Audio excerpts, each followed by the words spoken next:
First story. Black Friday was always a chaotic event, but for me, it felt like an unavoidable necessity. My kids, Jared, 9, and Emma, 7, had begged for months for a bigger TV. Money had been tight ever since their father left, and I saw this as a chance to give them something special without blowing my budget. So, at 2 a.m. on a bitterly cold Detroit morning, I parked my 10-year-old minivan in the crowded lot of the local department store and joined the growing line of desperate shoppers. The air bit through my jacket as I stepped into place at the back of the line. The crowd was alive with chatter, shuffling feet, and the occasional bark of a car horn. People clutched steaming cups of coffee, others huddled together for warmth. I checked my phone. The store wouldn't open until 5 a.m. 3 hours of standing in the freezing cold. About 20 minutes in, I noticed him. He wasn't like the rest of us, shivering and shifting on tired legs. He stood completely still, a few people ahead of me, wearing only a thin hoodie despite the chill. His face was obscured by the shadow of the hood, but something about the way he held himself, a rigid stillness, made me uneasy. At first, I thought he was staring at the storefront like everyone else. But when I shifted to peek past the man in front of me, I realized his head was turned slightly, angled just enough to face me. I looked away, feeling silly. It's a crowded line, Rachel, I told myself. He's probably just spaced out. Minutes crawled by, and the man never moved. Not an inch. His stillness was unnatural, eerie against the restless motion of the crowd. And every time I glanced up, his hooded head was pointed my way. I tried to brush it off, focusing instead on my phone to scroll through holiday deals. Still, the weight of his gaze pressed down on me, and soon I found myself checking every few seconds, hoping he'd turned his attention elsewhere. He never did. By 4:30, the line had swelled to twice its length, snaking around the parking lot. I was numb from the cold, bouncing lightly on my toes to keep my blood moving. When I glanced up again, the man was now closer. I froze. At some point, he'd moved back in the line, weaving between people without me noticing. He was now only 3 spots ahead of me. It wasn't just his proximity that rattled me. It was the way he moved. No apology to the people he cut in front of. No hurried shuffles to blend in. He just stood there, silent and still, as though he belonged there all along. When the doors finally opened, the crowd surged forward like a tidal wave. I found myself swept into the chaos, carried by the momentum of eager shoppers. Inside, the warmth of the store was a welcome relief, but the frenzy was overwhelming. I gripped my shopping list tightly, navigating through aisles packed with people grabbing everything in sight. The TV section was at the back of the store, and I hurried toward it, praying the model I wanted was still in stock. That's when I saw him again. He wasn't shopping. He wasn't even pretending to. Instead, he stood at the end of an aisle, his hood now pulled back to reveal a pale, gaunt face. His lips moved, forming soundless words as his eyes locked onto mine. The cart I'd been pushing rattled to a stop. My stomach churned. "What do you want?" I muttered under my breath, more to myself than to him. He didn't respond. He just smiled, thin, cold, and hollow. I turned sharply, pushing my cart faster, weaving through the throng of shoppers. I told myself I was being paranoid. He's just some creep, I thought. Maybe he's high, maybe he's just weird.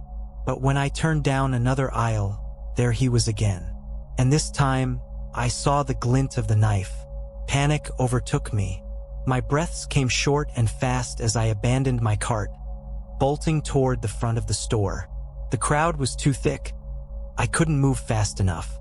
Behind me, I heard the unmistakable shuffle of his footsteps. I spotted the women's restroom near the electronics section and made a beeline for it. Slamming the door shut behind me, I locked it and stumbled backward, my chest heaving. "Rachel," a voice whispered from outside. My blood turned to ice. "Rachel," it came again, slow and sing-song. I hadn't told anyone my name. Fumbling for my phone, I dialed 911, whispering the situation to the operator. She assured me officers were on their way, but the minutes felt like hours as I crouched against the far wall, listening to his voice through the door. "You can't hide forever." When the police arrived, I heard the commotion of voices and boots. Slowly, I opened the door to find two officers standing over him, pinning his arms behind his back. The knife clattered to the floor.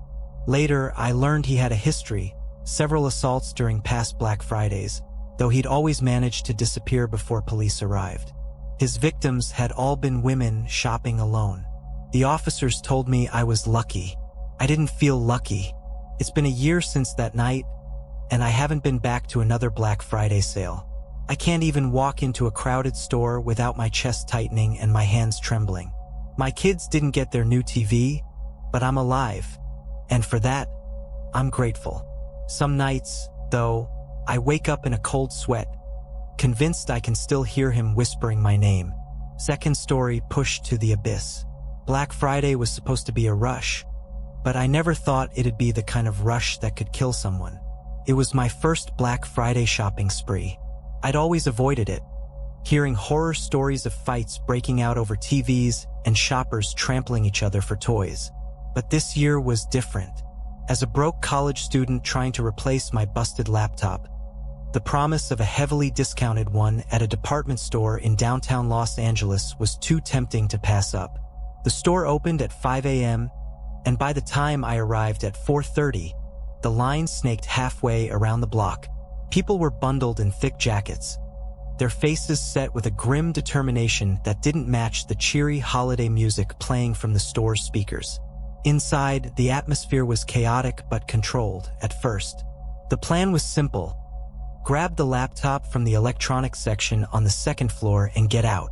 I'd scoped out the layout online and knew exactly where to go. What I didn't account for was the sheer, suffocating pressure of the crowd. By the time I made it upstairs, the scene was wild. Shoppers darted between aisles like predators stalking prey.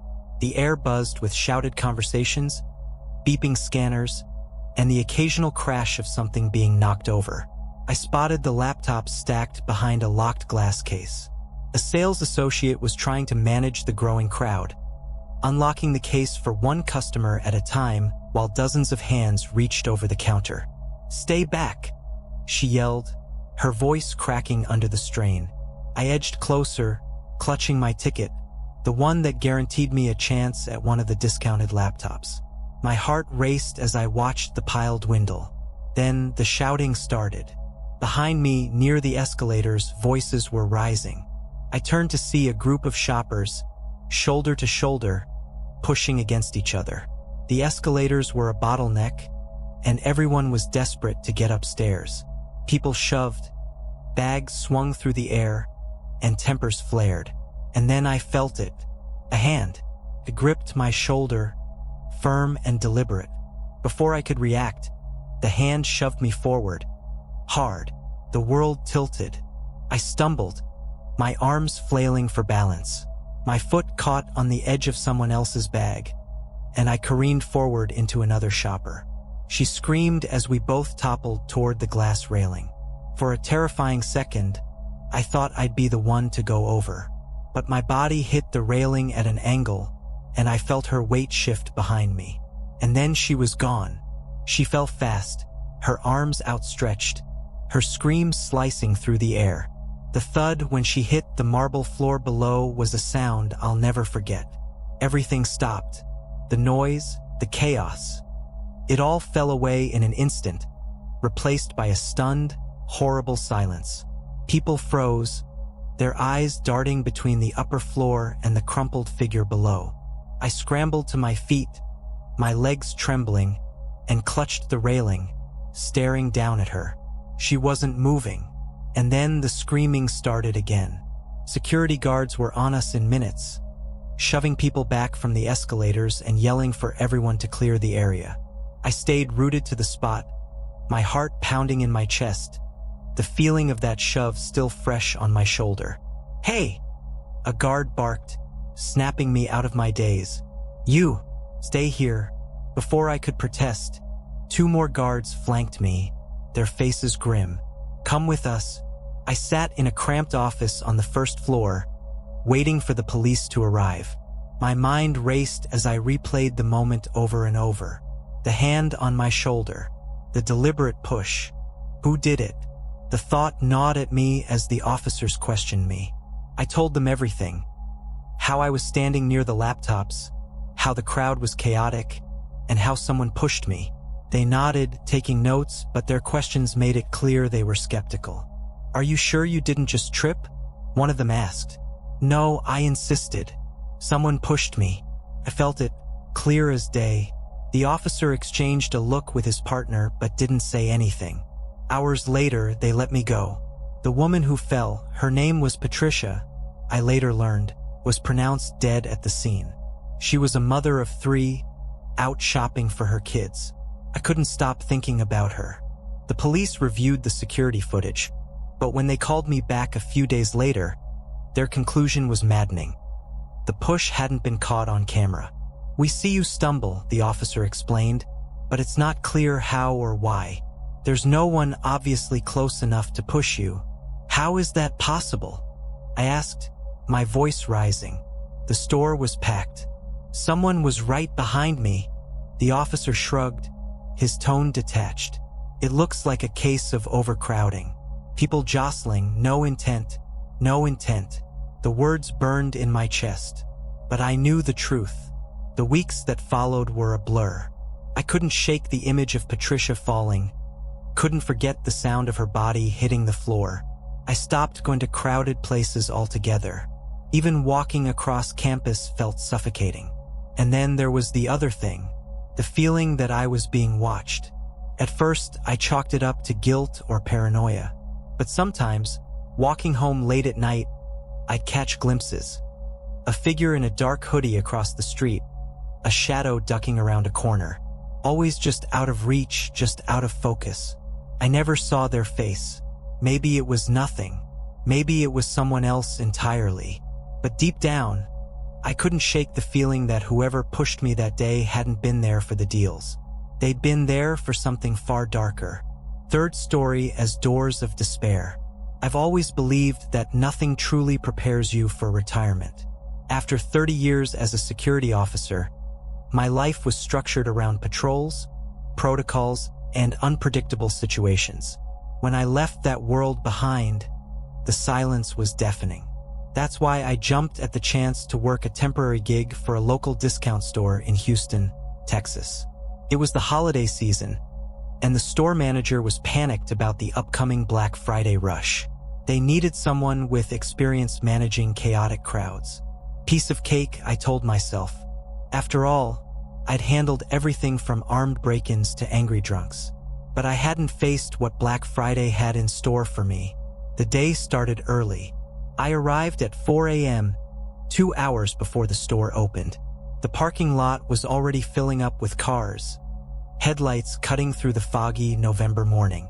A line of eager shoppers stretched from the front doors around the corner of the building.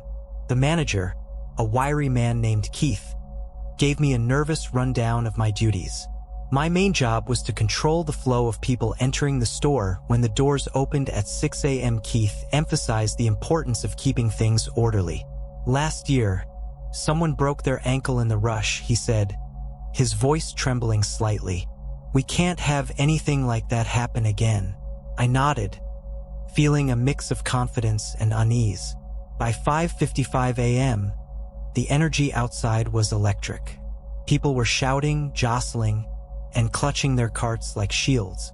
I stationed myself near the sliding glass doors, a walkie-talkie clipped to my belt. Keith was beside me, his finger hovering over the button that would unlock the doors.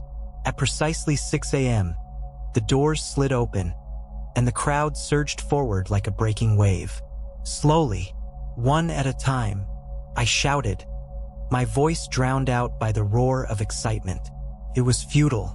People pushed and shoved, carts collided, and the entryway became a bottleneck. That's when I saw her, a woman in her mid-30s, wearing a red jacket. She stumbled and fell, disappearing under the stampede of feet. I screamed, "Stop! Someone's down!" but no one listened. By the time I reached her, it was too late. She wasn't moving. The store closed temporarily as paramedics and police arrived. The woman was pronounced dead at the scene. Her name was Karen Sanders, a mother of 2. I was devastated. I replayed the scene over and over in my head, wondering if there was something I could have done differently. The police took my statement and requested the store's security footage. The footage haunted me. I watched it late that night in the manager's office. At first, it looked like Karen had simply lost her balance in the chaos. But then I noticed something strange. Seconds before she fell, a group of 4 people, 2 men and 2 women, seemed to crowd around her. One of them, a tall man in a baseball cap, deliberately bumped her shoulder. The force sent her off balance. They didn't even glance back. Instead, they moved deeper into the store, spreading out like they had a plan. I rewound the footage and watched it again. It wasn't an accident. Over the next few days, I couldn't let it go. I kept replaying the footage in my mind. I started spending my evenings parked outside the store, watching the parking lot for anything suspicious. On the 3rd night, I spotted them. The same 4 people from the footage were loading items into a white van. I jotted down the license plate number and followed them at a distance as they drove to another discount store across town. I parked nearby and watched as they entered the store. They weren't shopping, they were casing the place. I saw one of the women distract a cashier while one of the men slipped merchandise into a backpack. The next morning, I called the police. I handed over the footage and the license plate number, explaining my suspicions. They promised to investigate, but I couldn't wait. That evening, I confronted them myself. I caught them outside the original store, their van parked in the far corner of the lot. "You killed her," I said, my voice shaking with anger. They acted confused, but the tall man in the baseball cap smirked. "You don't know what you're talking about, old man." My blood boiled. The cameras don't lie. The cops are onto you. The smirk vanished. Without another word, they climbed into the van and sped off. The police arrested the group a week later. They were part of a theft ring that used chaos and distractions to loot stores. Karen Sanders had been an unwitting victim in their scheme. The arrests brought some relief, but it didn't erase the guilt I felt. I kept seeing Karen's face, hearing the sound of her body hitting the floor. I started seeing a therapist to deal with the nightmares. She helped me understand that while I couldn't change what happened, I could honor Karen by sharing her story and working to prevent future tragedies. I still drive by the store sometimes, even though I no longer work there. The parking lot feels quieter now, almost eerie in its stillness. The holidays will never feel the same. But every time I see a crowd waiting for the doors to open, I silently pray that someone like me is there to keep them safe. 4th story behind the shelves. I never thought a shopping trip could change my life, could almost end it. It's taken me months to write this, and even now my hands tremble at the keyboard. But I feel like I owe it to anyone who might read this. Maybe my story will make you think twice about something as ordinary as camping out for a sale. It was the night before Black Friday, one of those bitterly cold Chicago nights when the wind cuts through your coat like it isn't even there. My 2 best friends, Jenny and Nicole, and I had been planning this for weeks.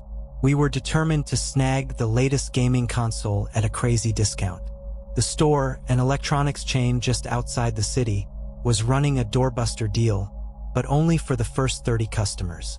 When we arrived around 9 p.m., there were already a dozen people in line.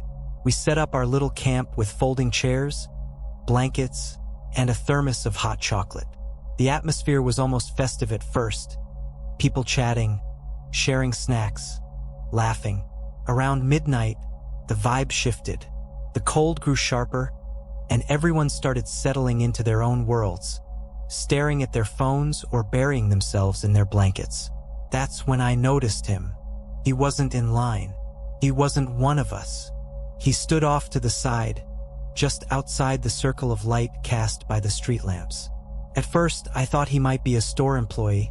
He was wearing a jacket with the store's logo and one of those name tags clipped to the front. but something about him felt off. He wasn't checking on the line or talking to anyone. He was just watching. I nudged Jenny and whispered, "Do you think he's security or something?" Jenny glanced over. "Maybe. He's creeping me out, though. Let's just ignore him." An hour passed, maybe more. I tried to distract myself with my phone, but my fingers were numb, and the screen kept fogging up from my breath. The man didn't move. He stayed in that same spot, just staring. Finally, he walked over to us. "Hey," he said, his voice low but clear. "You ladies camping out for the console?" We nodded. "You're lucky. Most people don't know this, but we've got a few extras in the back. If you want, I can let you in early. You'll beat the rush, and you'll be out of here before the real chaos starts." Nicole immediately shook her head. "No thanks. We're good out here." But I hesitated. I was freezing, and the thought of guaranteeing the console without having to fight through a mob was tempting. "You work here?" I asked, trying to sound casual. He nodded, tapping his name tag. "Yeah, they've got me on overnight for restocking, but it's dead in there right now. Come on. I'll show you." Jenny grabbed my arm. "Sam, don't." "Relax," I said. "It's fine. He works here. It's not like he's going to murder me in a Best Buy." Nicole gave me a look. "That's not funny," but I was already standing, my curiosity outweighing their warnings. "I'll be right back," I said, following him. He led me around the side of the building to a door marked employees only. The alley was dimly lit, and my breath hung in the air like smoke. The man pulled out a keycard and swiped it. The door clicked open. "After you," he said. The hallway inside was narrow and cluttered with boxes. The air smelled stale, like cardboard and cleaning chemicals. "This way," he said, motioning for me to follow. I took a few steps, and then I stopped. Something wasn't right. "Where's the console?" I asked, my voice wavering. He turned to me, smiling, but it wasn't a friendly smile. It was cold, almost predatory. "Just a little farther," he said. My stomach dropped. I turned to leave, but when I looked back at the door, it was already closed. "I think I'll just wait outside," I said, trying to keep my voice steady. He didn't respond. Instead, he took a step toward me. That's when I ran. I didn't know where I was going. I just knew I had to get away from him. The hallway twisted and turned, and I stumbled over boxes, my breath coming in panicked gasps. Behind me, I could hear his footsteps, slow and deliberate. I found a door and shoved it open, slamming it shut behind me. I was in some kind of storage room, filled with shelves of electronics and random equipment. My hands fumbled for a lock, but there wasn't one. I pressed my back against the wall, trying to stay quiet. For what felt like hours, I sat there, listening to the sound of my own heartbeat. Occasionally, I'd hear footsteps outside the door, or the faint sound of something scraping against the floor. Eventually, the footsteps stopped. It was Nicole's voice that finally broke the silence. "Samantha, are you in there?" I bolted to the door, tears streaming down my face. When I opened it, she was standing there with Jenny and 2 police officers. They found the man an hour later, hiding in another part of the building. He wasn't an employee. He was a convicted felon who'd been released on parole months earlier. The keycard he used had been stolen. Apparently, he'd done this before. He would target women at big events like Black Friday, luring them into isolated areas before. Well, you can imagine. The police said I was lucky. If Jenny and Nicole hadn't called them when they did, I might not be here to tell this story. I haven't been to a Black Friday sale since. 5th story closed section. I wasn't planning on going out for Black Friday, but you know how it is. Ads pop up, promising deals you can't ignore, and suddenly you're grabbing your keys. This time, it was a dishwasher. Ours had broken down a few weeks earlier, and my wife had been nagging me to replace it. When I saw the ad for one marked down to half its price at a local store just outside Wichita, Kansas, I figured, why not? I got to the store around 5:30 a.m., the parking lot already a chaos of brake lights and impatient honking. Inside, it was no better. People shoved past each other, carts clanging, the air thick with tension and caffeine. I made my way to the appliances section, weaving through aisles of discounted TVs and vacuum cleaners. The dishwasher was there, thankfully still in stock, and I grabbed a store associate to help me wheel it to the front. That's when I noticed it. An aisle in the back of the store, cordoned off with bright yellow security tape, the kind you usually see at construction sites or crime scenes. 2 large cardboard signs on either side of the tape read, "Section closed, do not enter." Naturally, I was curious. It wasn't every day you saw a chunk of a retail store roped off like that. I wandered closer, trying to get a look. The aisle itself seemed ordinary enough. Rows of shelving units loomed on either side, filled with unopened boxes and miscellaneous stock. But the further back I looked, the darker it got. The overhead lights in that part of the store flickered sporadically, casting strange shadows that played tricks on my eyes. "Sir, step back, please." I turned to see a security guard approaching, his face stern. He was a big guy, mid-40s maybe, with a buzz cut and a name tag that read Harper. "Sorry," I said. "I was just curious." "Not allowed back there," he said firmly.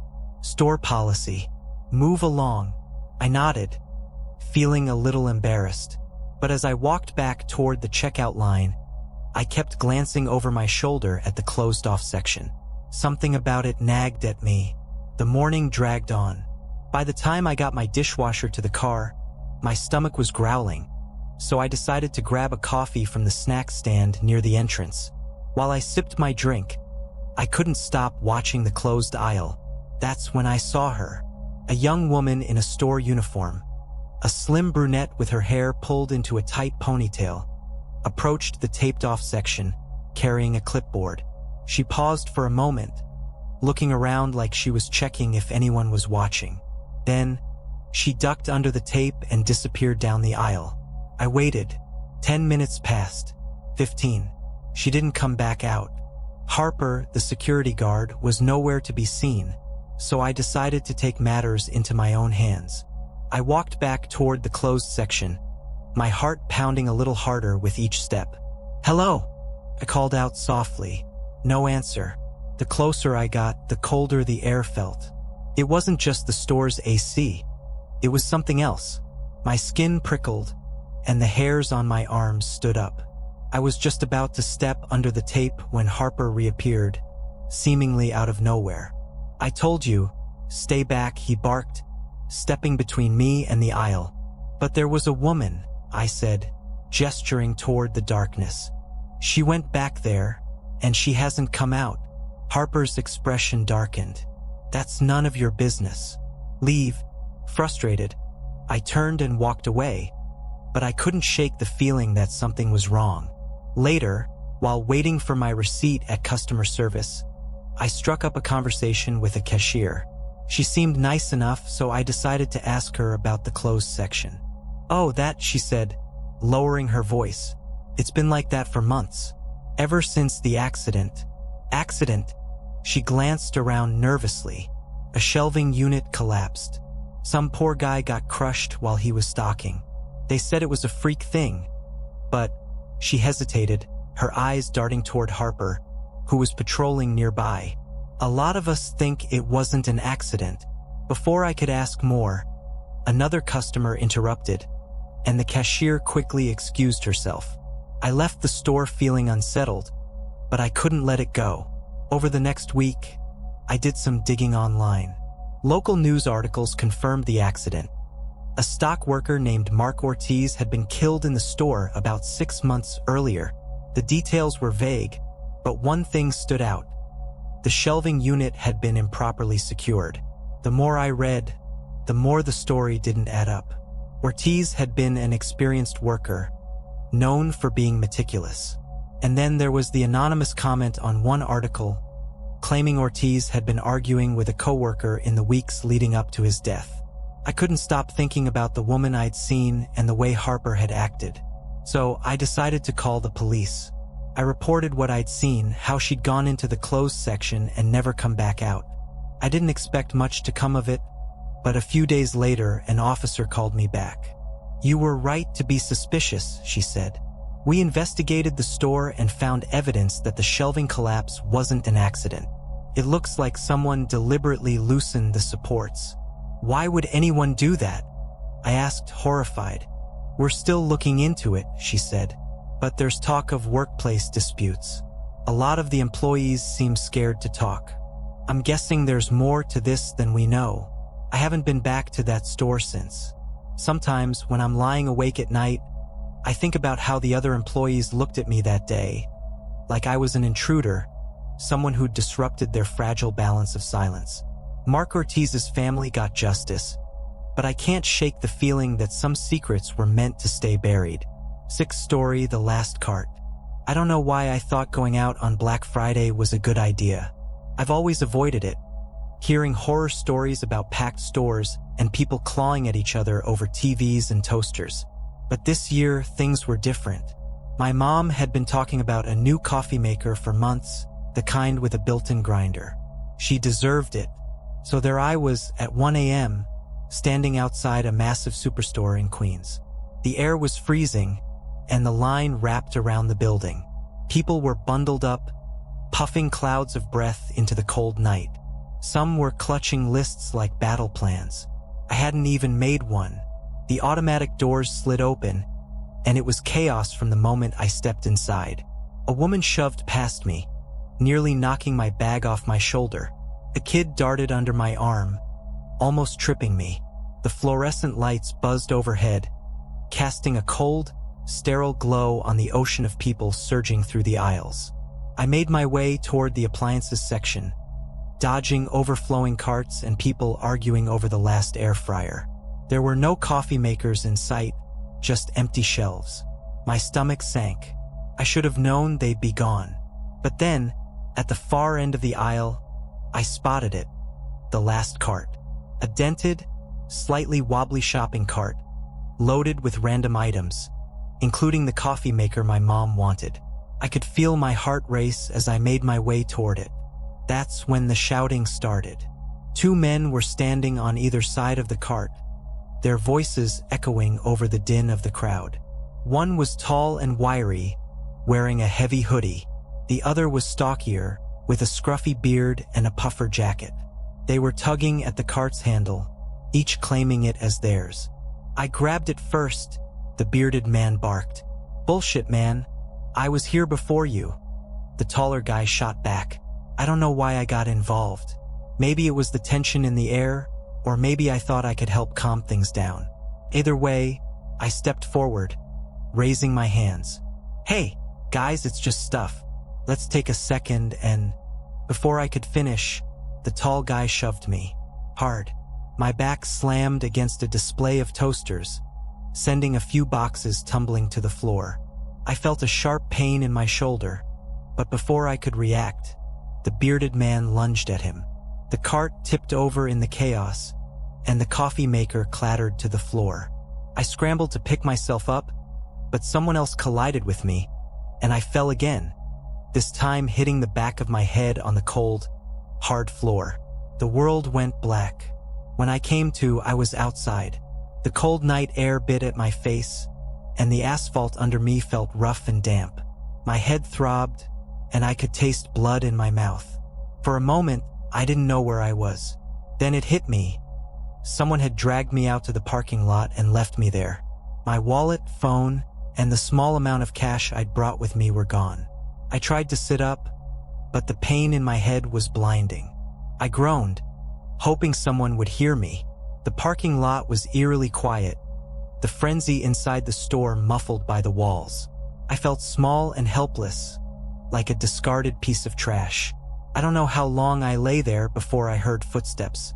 A man in a brown coat leaned over me, his face creased with concern. "Hey, are you okay?" "Jesus, you're bleeding," he said, pulling out his phone. "I'm calling 911. The paramedics arrived quickly, and as they loaded me into the ambulance, I caught a glimpse of the store in the distance. People were still pouring in and out, clutching their prizes, oblivious to what had happened. The ER doctor said I had a mild concussion and a nasty gash on the back of my head that required a few stitches. When I got home the next morning, I stared at myself in the bathroom mirror. A thin, red line ran along my scalp, a souvenir of the night. My mom was horrified when I told her what happened. I didn't tell her everything. How I'd been attacked, robbed, and left for dead in a parking lot. I just said it was crowded and things got out of hand. I never got the coffee maker. Every year now, when Black Friday rolls around, I stay home. I see the commercials and the news stories about fights breaking out in stores, and my scar starts to itch. People laugh and call those stories exaggerated. I know better. Seventh story, the missing package. It started with something so mundane I didn't think much of it at first. It was the Saturday after Thanksgiving, and like most years, I avoided the Black Friday madness. Instead, I placed an order online. A toy set my son Dylan had been begging for. He's 4, and this Christmas was shaping up to be one of those magical years where the excitement of Santa and presents is everything. I'd ordered it on Tuesday, thinking I was being smart by beating the rush. The website promised delivery by Friday, but with the holiday backlog, I wasn't surprised when it didn't show. Then, on Saturday morning, I got the notification, delivered, but the package wasn't there. At first, I thought it might have been left at the wrong house. Our neighborhood in South Philly is a tight-knit cluster of row homes, and packages end up on the wrong stoops all the time. I checked with my neighbors, even walked up and down the block scanning for a familiar box, but nothing. By that evening, I was frustrated. I called the shipping company, and after 20 minutes on hold, they assured me the package had been delivered to my address at 11:14 a.m. I asked if the driver could check or if they could confirm where it had been left, but they brushed me off, saying to contact the seller if I had concerns. Felt like a dead end. On Sunday morning, I decided to post about it on our neighborhood Facebook group. I was hoping someone might have seen something or, at worst, they could help me commiserate. To my surprise, the responses came flooding in. My package disappeared, too. I saw the same thing. Marked delivered, but nothing was there. We think someone's stealing them. Check your cameras if you have them. The more I scrolled, the more I realized this wasn't just a one-off. At least half a dozen people on my street had the same problem that week, and all their packages had supposedly been delivered by the same company. That's when it started to feel like more than bad luck.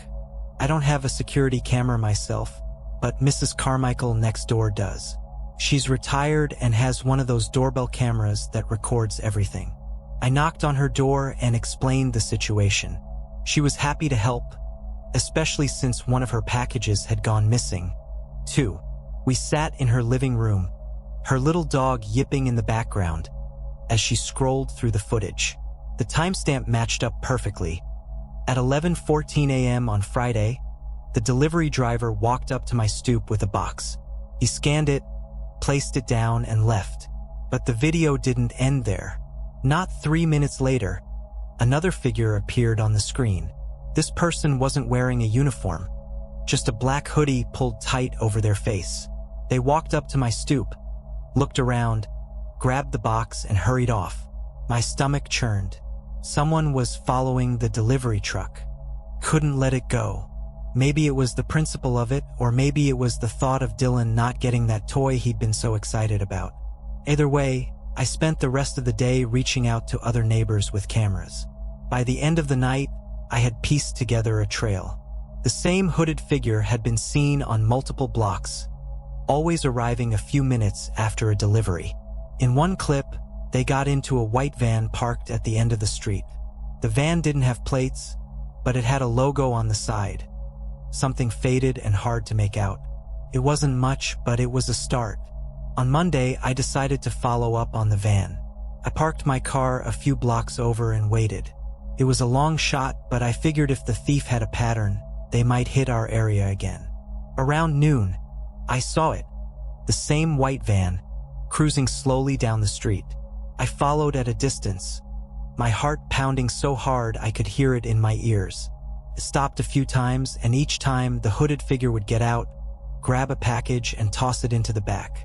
They didn't seem to notice me.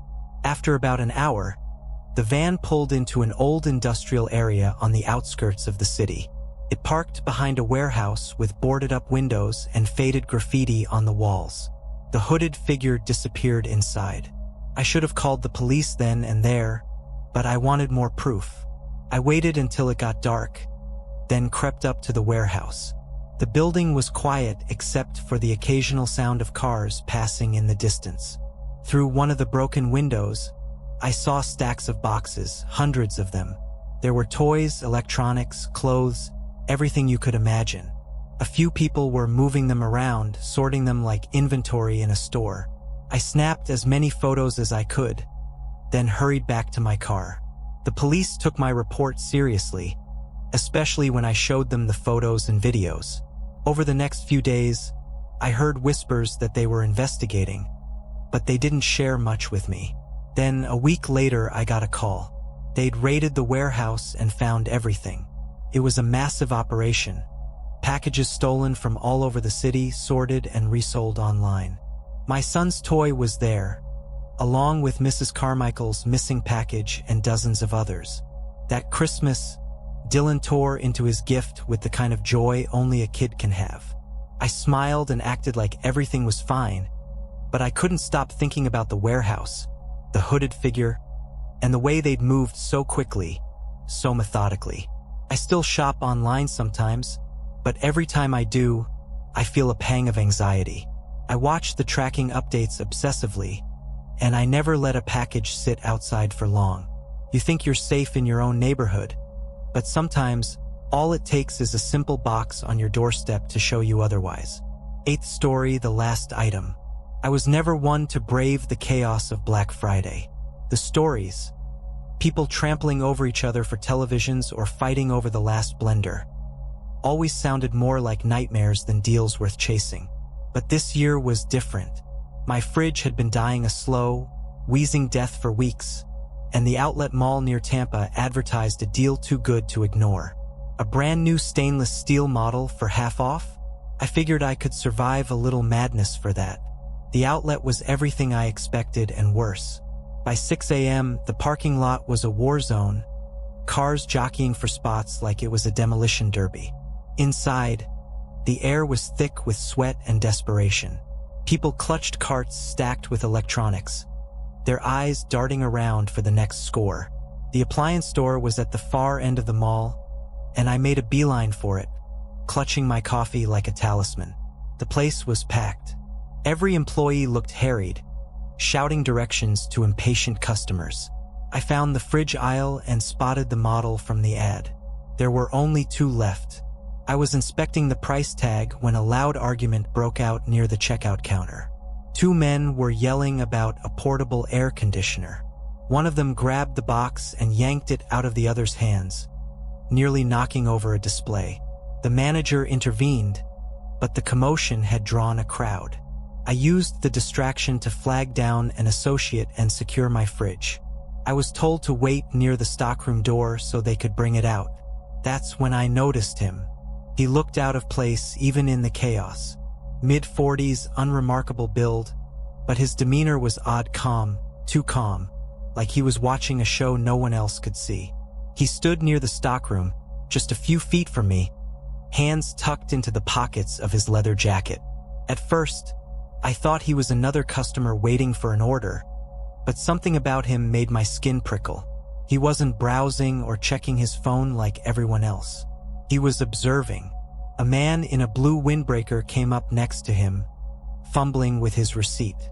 I watched as the calm stranger leaned slightly toward him, like he was about to ask a question. Instead, his hand moved so quickly I almost missed it.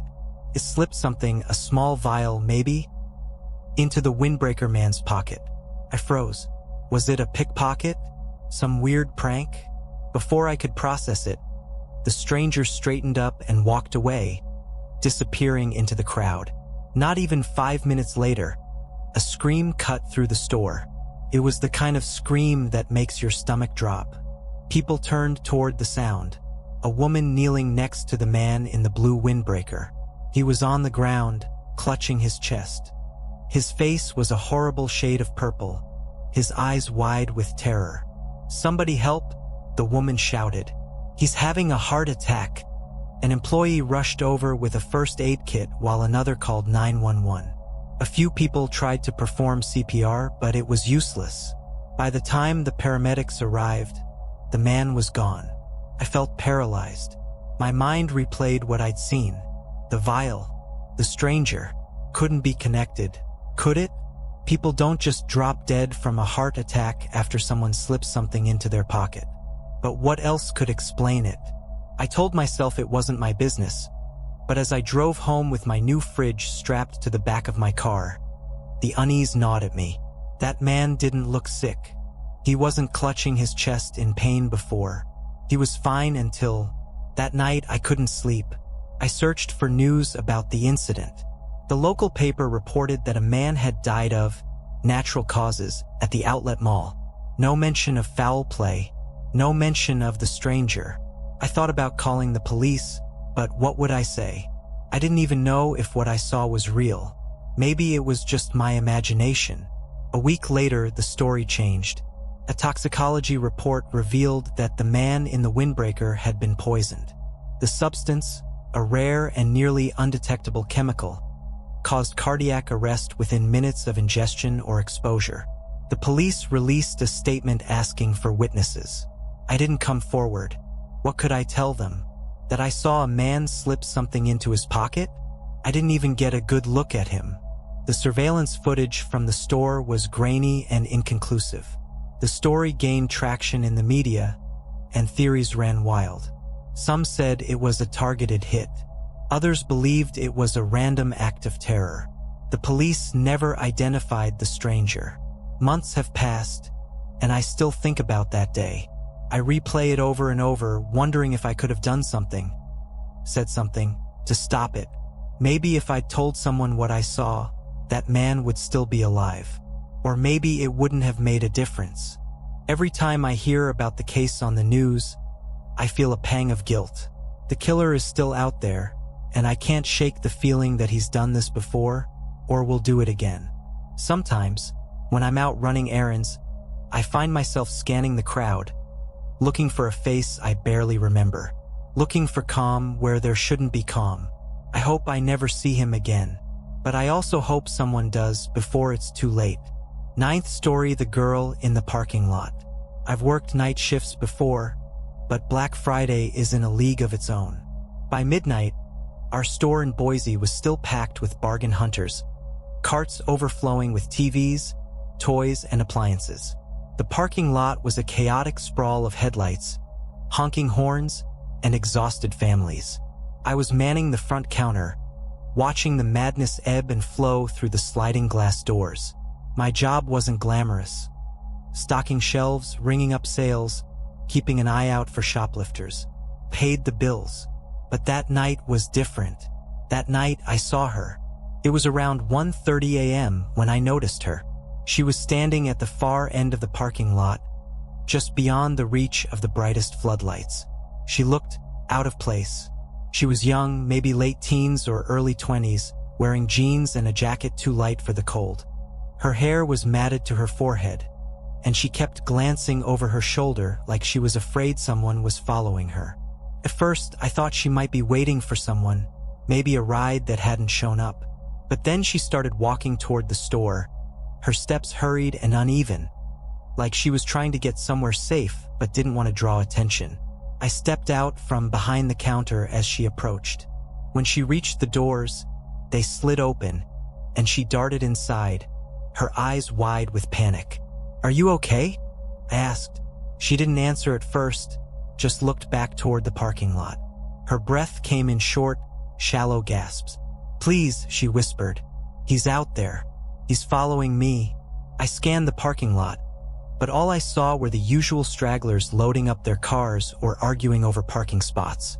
"Who's following you?" I asked. "I don't know," she said, her voice trembling. "He's been following me since I left my friend's house. He won't stop." Her hands were shaking as she clutched the counter. She looked exhausted, like she'd been running for hours. "Okay," I said, trying to keep my voice calm. "Let's get you somewhere safe. I'll call security." I led her to the break room in the back, past rows of shelves and pallets of unsold merchandise. She kept looking over her shoulder, flinching at every sound. "Stay here," I told her. "I'm going to get help." She nodded, sinking into a chair. I walked back to the front, grabbed the store's phone, and dialed security. Took a few minutes to get through. They promised to send someone to check the parking lot, but as I hung up, I realized something. The girl hadn't told me her name. When I returned to the break room, she was gone. The chair was empty, and the door to the stockroom was slightly ajar. I called out for her, my voice echoing through the aisles. "Hello? Are you there?" Nothing. I checked the stockroom, the restrooms, even the employee exit. She was nowhere to be found. Confused and a little shaken, I went to the security desk at the front of the store. The guard had just finished his sweep of the parking lot and hadn't found anyone suspicious. "Can we check the cameras?" I asked. He nodded, pulling up the footage. We rewound to the moment she'd entered the store. There she was, hurrying through the sliding doors. But as I watched, a chill ran down my spine. On the screen, she wasn't alone. Behind her, lingering in the shadows just beyond the glass, was a man. He was tall, wearing a dark hoodie with the hood pulled low over his face. "Zoom in," I said, my voice tight. The guard did, but the man's face was still obscured. We watched as she followed me to the back of the store. Then the footage cut to me leaving to make the call. After that, the break room camera showed her sitting alone for a few moments before standing up, looking toward the stockroom door and walking out of frame. But there was no footage of her leaving the store. I spent the rest of my shift on edge, half expecting her to come back or the man to appear at the doors. When morning came, I went home and tried to sleep, but I couldn't shake the image of her terrified face or the man lurking in the shadows. The next day, the news broke. A body had been found in a field on the outskirts of town. It was her. The report said she'd been strangled, likely hours after she'd left the store. The police believed she'd escaped from a nearby house where she'd been held captive for days. They were searching for a suspect but had no leads. Her name was Haley. She was 19. I keep thinking about that night, about the moment I left her alone in the break room. If I'd stayed with her, would she still be alive? If I'd acted faster, could I have saved her? The store got some publicity from the story, mostly because of the security footage showing the man outside. But he was never caught. Every time I walk to my car after a shift, I find myself glancing over my shoulder, half expecting to see someone standing there, watching. I still think about Haley, about how close she was to getting away, about how I was her last chance, and I let her slip through my fingers. Sometimes, late at night, I swear I see her in the parking lot. Just a flicker of movement in the corner of my eye. A reminder of the girl I couldn't save.